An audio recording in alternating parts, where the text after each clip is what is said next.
Halo, selamat siang buat kita semua dan selamat siang juga buat Bapak Nur Basuki, SPD, MPDT selaku dosen pengampu mata kuliah penulisan karya ilmiah. Di sini saya akan mempresentasikan hasil tugas saya.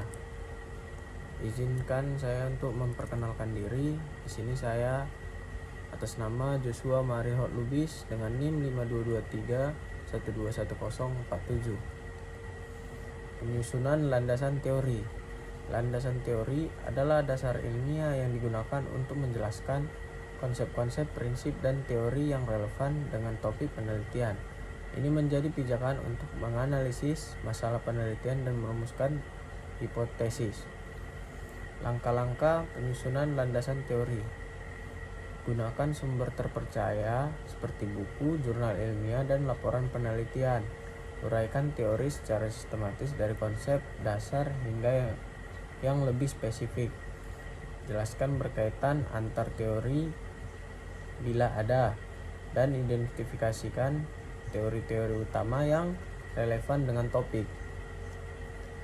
Proses penyusunan landasan teori dan kajian pustaka, yaitu 1. Menentukan variabel, seperti mengidentifikasikan variabel penelitian utama yang dikaji secara mendalam, yaitu mengumpulkan referensi, membandingkan teori, menyusun narasi.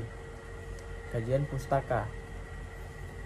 Kajian pustaka adalah penelaahan terhadap hasil-hasil penelitian terdahulu yang relevan dengan topik penelitian. Ini berbeda dengan landasan teori yang karena lebih meneliberkan pada hasil empiris dan bukan konsep teoritis murni. Tujuan kajian pustaka: mengidentifikasikan penelitian sebelumnya yang berkaitan. 2. Menunjukkan adanya celah atau gap penelitian yang bisa dijadikan dasar penelitian baru.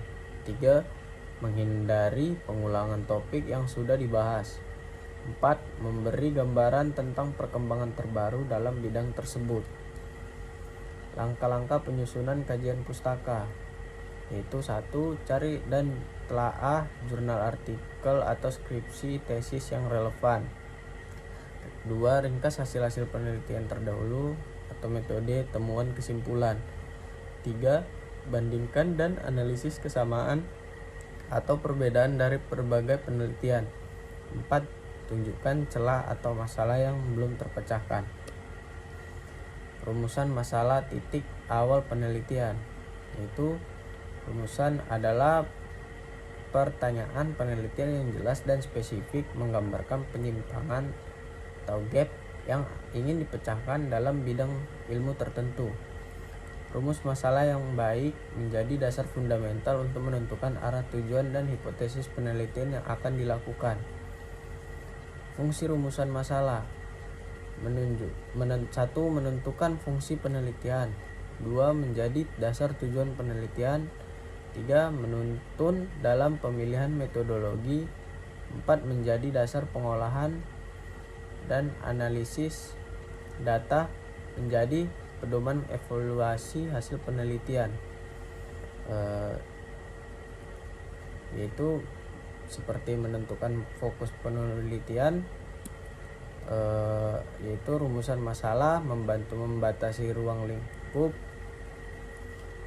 agar tidak terlalu luas untuk menyimpang dari topik utama. Dengan demikian peneliti dapat lebih fokus pada aspek tertentu yang relevan.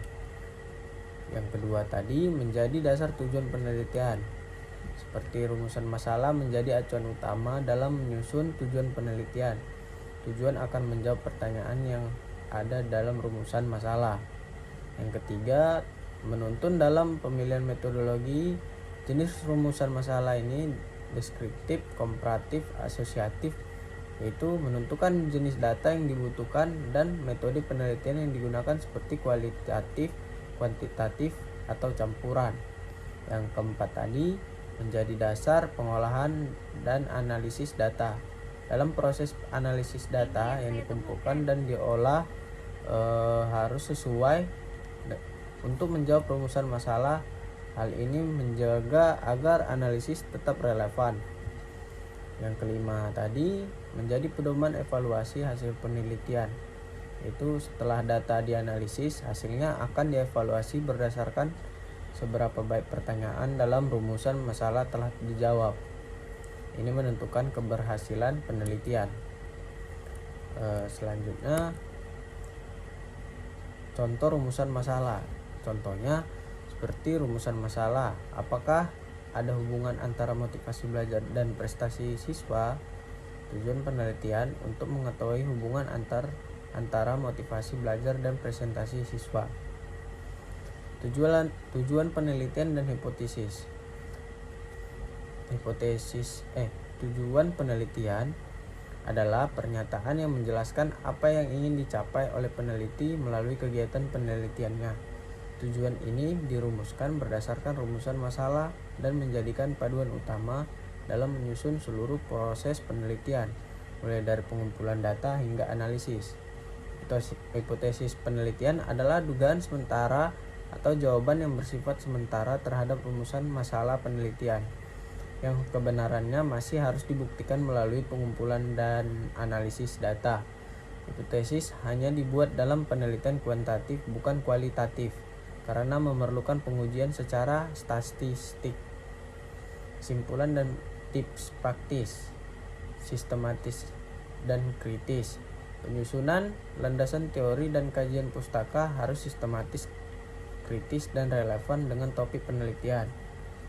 Kejelasan komponen, rumusan masalah, tujuan untuk dan hipotesis harus jelas, spesifik, dan dapat diukur secara objektif. 3. Fondasi yang kuat. Dengan fondasi yang solid, penelitian akan lebih valid dan bermakna bagi pengembangan ilmu pengetahuan. Sekian hasil presentasi saya. Mohon maaf jika ada salah kata ataupun salah pengertian. Saya ucapkan terima kasih. Selamat siang.